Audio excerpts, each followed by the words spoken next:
Hello, everybody.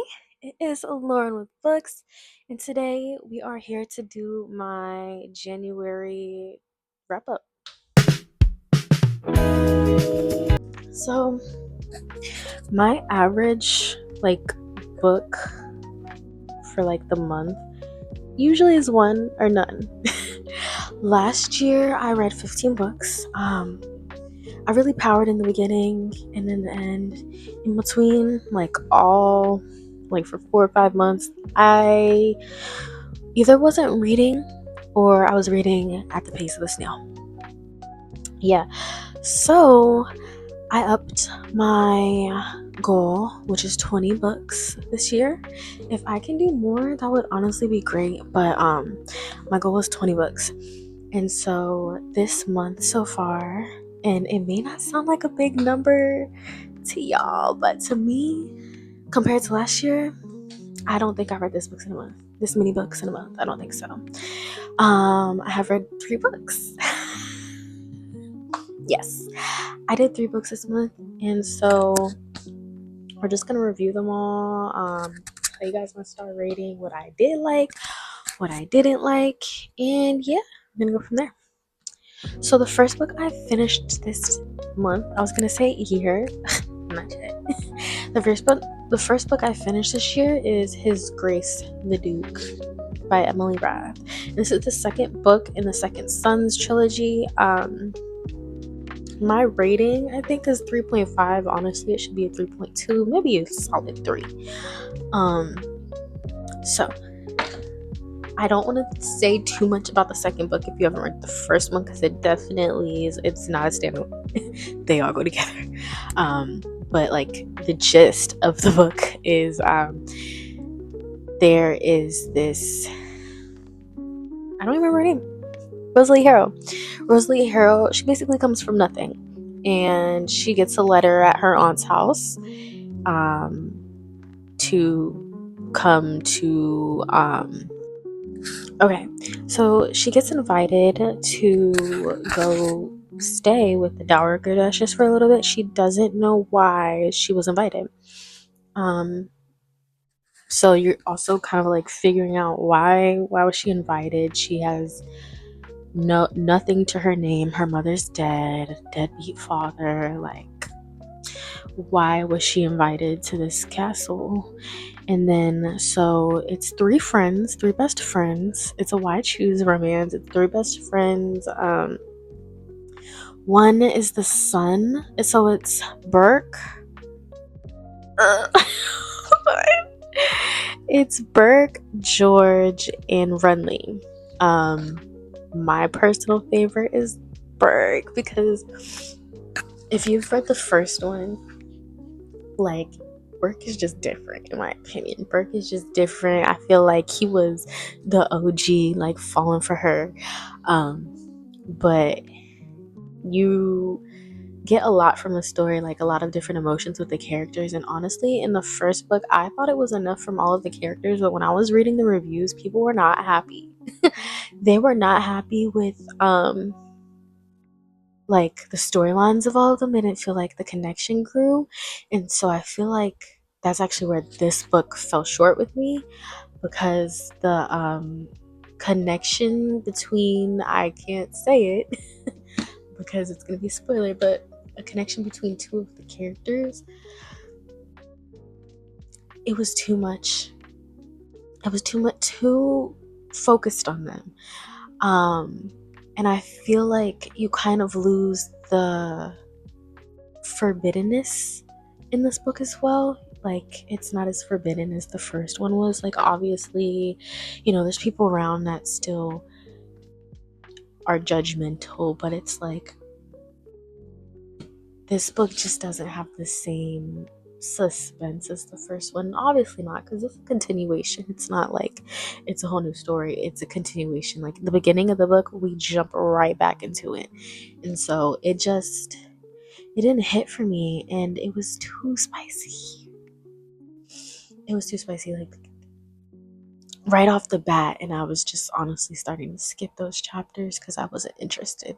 The storyline was more interesting, and then I got to maybe the last part of the book, maybe last 60 pages. I didn't even want to read the physical copy anymore. So I had to switch to audiobook and just listen to it while I was like driving or whatever to finish the book out because I just physically could not read this anymore. So yeah, this book was way too long. The writing obviously from the first book, of Second Sons, the writing's beautiful. It's beautiful. She can write a good story, but this book was too much for me, too long. I feel like it focused on the wrong things, and I kind of lost some of what brought me in on the first book. And so, I definitely recommend this series. I am gonna go pick up the third one because I don't think it's anything to do with the first two. I think it's like based off a different character, but I'm not totally sure. But yeah, I'm definitely gonna continue on the third book. Like it wasn't so bad. I didn't want to read any of her books again. Like I actually do want to read more of her books, but this one not for me. So the second book that I read this month, I keep wanting to say year. The second book I read this month is Pines by Blake Crouch, and this is part of the Wayward Pines trilogy. And so, a pattern you're gonna notice was this month I really was focusing on starting series.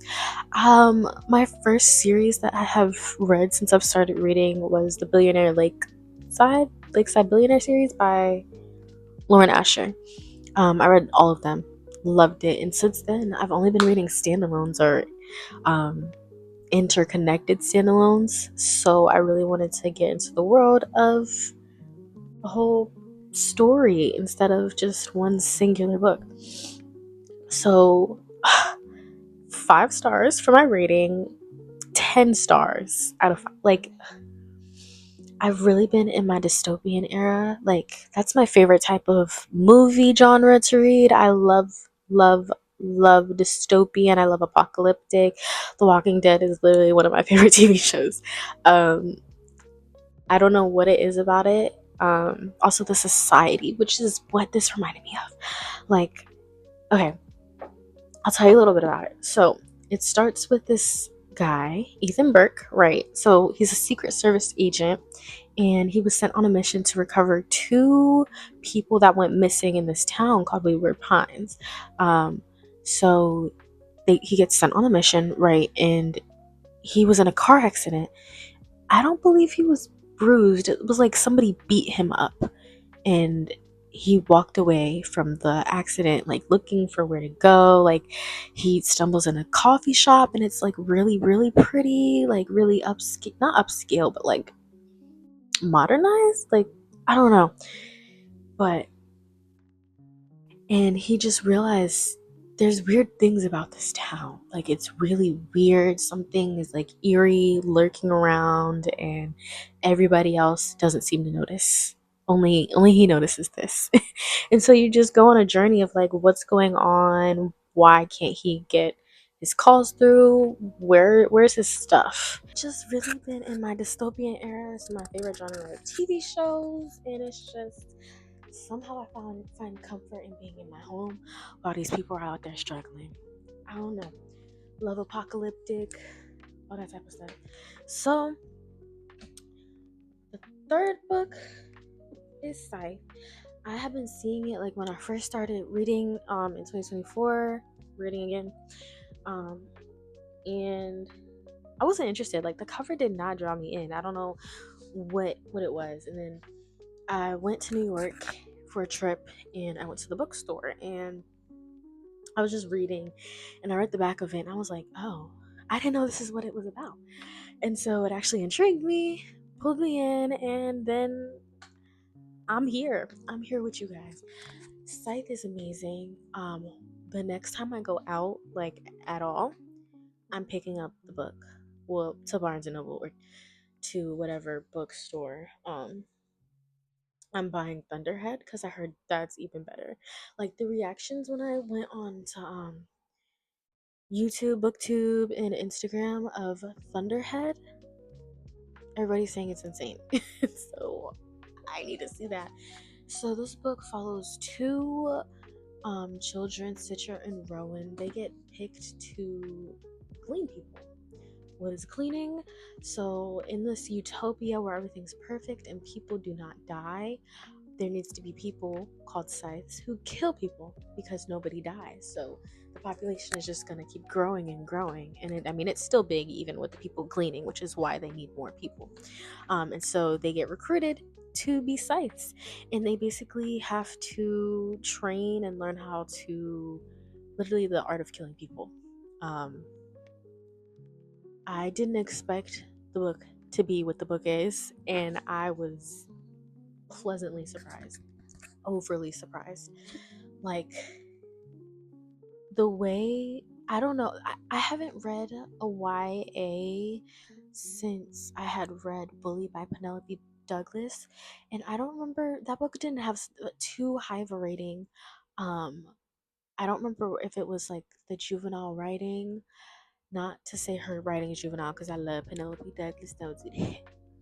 It was more so, it felt like it was catered towards a certain demographic, whereas this, yes, it feels catered towards a certain demographic, but it also gives off like, okay, you can handle this, you know? So some of the topics in this book are still heavy, and I appreciated that with it still being YA. Some people didn't like it because, disclaimer, spoiler alert, skip a little bit until the spoiler is gone. But this is just a trigger warning. People didn't like that children die. In this book, there's children death and killing. For me, not that I didn't mind it, but I feel like we needed that sort of impact to show what the scythes do and what some of them do. You know, how far some of them take it. Because if we didn't have that impact of, okay, yes, anybody can die, a child can die, an old man can die, because based on how long everyone lives, I feel like it's inevitable for a kid's gonna die. Not that it's something happy or something I enjoy, but it's like it's just a part of the story. Like, this is how this world works. um and yes, it's unfortunate, but that's just how this world works. And I don't know, I didn't think it like made the story terrible. I feel like it helped cultivate it, honestly. But I really enjoyed the book. The way that they described how each of the older scythes or grand scythes like killed people. It was so interesting to read, and I didn't think that I would find that so interesting. What does that say about me? I don't know. But just them taking the kids on the journey and showing them, okay, I do things this way. These are my rules. This is how I do things. That was it for me. Like, I don't know why. I love learning about how they did things. And so 5 star. I don't know if I said Pines was 5 stars, but Scythe is 5 stars. And at first, okay, I had it at 4 stars, and I wanted to put it at 4.5, but I used Goodreads. I know I'm trying to get into Fable, but I just can't. I used Goodreads, and I wanted to put it at a 4.5, but I literally could not stop thinking about it, and I still can't stop thinking about it. So I was like, that deserves a 5. If I can't stop thinking about it, that's a 5. I can't stop thinking about Pines either, but I don't know if it's because I read Scythe most recently, that I can't stop thinking about it, but I don't think there's a book that I had that's been on my mind like this since The Great Alone by Kristen Hanna, when I read that. And so, and there's so many books, and he's coming out with another one. I'm just so excited. I'm so excited. Like, I just want to be wrapped up in this world, in my blankets, watching them fight to death while I'm all cozy. That sounds like a treat to me. So those are all the 3 books that I read this month. How many books did you guys read this month? And which were your 5 stars? And which were your no stars? Maybe your book didn't get that far. And what book did you DNF? Because I DNF any books? Oh, I did. Tender is the Flesh. I did DNF that book. It it was too much. It was too much for me, and I did just read Scythe, so I was like, ooh, ooh. Tender in the Flesh is a book where there's a virus that went around and humans can no longer eat animal meat. They have to eat human meat. And it's not even that's not why I didn't like it.